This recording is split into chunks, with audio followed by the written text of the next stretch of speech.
Salut! Alors, aujourd'hui, je fais une petite analyse sur la Société Générale. Alors, je trade quasiment jamais les marchés français ou européens en général, mais bon, là, il y a quelque chose qui est vraiment qui saute aux yeux, donc je voulais faire une petite analyse là-dessus parce que on voit que la Société Générale, c'est une action qui, bon, ça n'a pas donné grand-chose, hein, les personnes qui ont ces actions depuis 1994, 1980, on va dire début 2000, ils sont allés nulle part. Ils ont 0% de retour.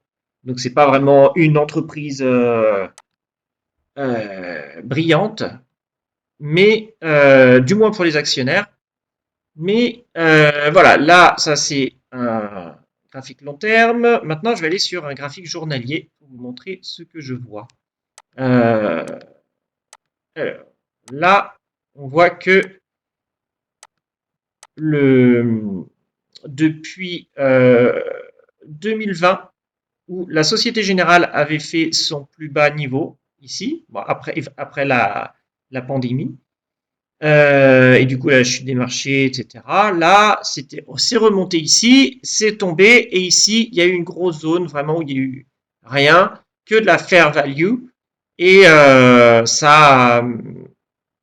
fait, ça a rien donné, et là, ça a shooté vers le haut, et vraiment, ça une énorme leg vers le haut. Mais le truc, c'est que tout le monde est bullish là. En ce moment, tout le monde est bullish et tout le monde pense que l'action va continuer de monter et va atteindre des niveaux de plus en plus haut, de plus en plus haut. Mais moi, je pense pas du tout que c'est le cas. Je pense que s'il y a quelque chose à faire sur cette action, c'est de pas acheter, mais moi, je serais plutôt vendeur à acheter des puts. Mais après, ça c'est que mon interprétation, c'est pas une interprétation que vous devez prendre euh, pour vous. En tout cas, si vous regardez les graphiques et que vous hésitez à vous dire est-ce que j'achète ou est-ce que j'achète pas, avec l'action qui monte autant, l'action est déjà montée jusque là et est en train est arrivée dans une zone où il y a beaucoup plus de vendeurs que d'acheteurs. Et donc, quand on a une action qui monte, là, c'est monté depuis la dernière chute. Ici, c'est monté de 18, 19. Et là, c'est à 41. Donc, l'action a plus que doublé. Et elle est passée au-dessus de ce plus haut haut, ici, qui était le 10 février 2022, je crois. Et en plus de ça, arrive dans une zone où le graphique nous dit, nous crie qu'il y a beaucoup plus de vendeurs que d'acheteurs. Donc, si vous pensiez acheter à cet endroit-là, en général, ce qui se passe, c'est que quand le prix est dans une zone de déséquilibre où il y a plus de vendeurs que d'acheteurs, le prix a plutôt tendance à retourner vers sa fair value, là où la plupart des gens sont assez d'accord sur les prix auxquels acheter. Il n'y a pas de déséquilibre. Le déséquilibre est en dessous. Mais voilà, moi, mon analyse de la Société Générale montre que ça sent pas bon. Mais après, voilà, c'est mon analyse. Je voulais la partager avec vous. Dites-moi ce que vous en pensez dans les commentaires. Si vous voulez liker la vidéo ou pas, c'est comme vous voulez. En tout cas, voilà. Attention à Société Générale. Après, il y a des. J'ai pas regardé les autres banques françaises, la BNP. BNP, pareil, ça monte. C'est en montée fulgurante.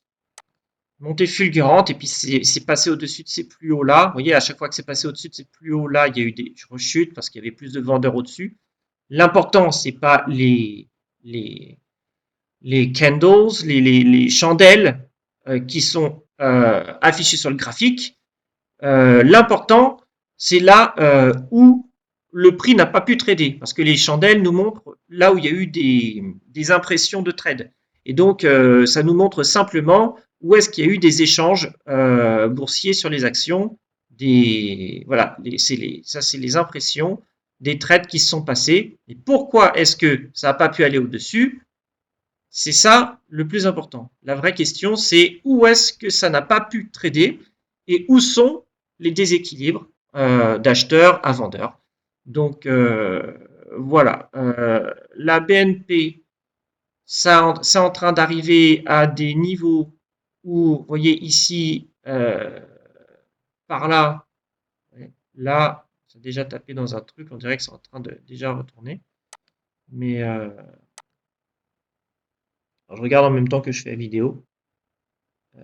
L'eau c'est là et ça a tapé ici là. Ouais. Enfin, moi ça m'étonnerait pas que là la BNP pareil reparte à la baisse. Peut-être pas tout de suite, hein, je dis pas que ça va cracher, mais il va y avoir un petit retournement. Après il y a quoi d'autre comme banque?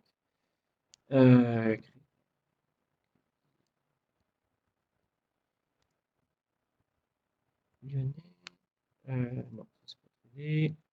Il y a bon bref, en tout cas les banques, mais surtout Société Générale.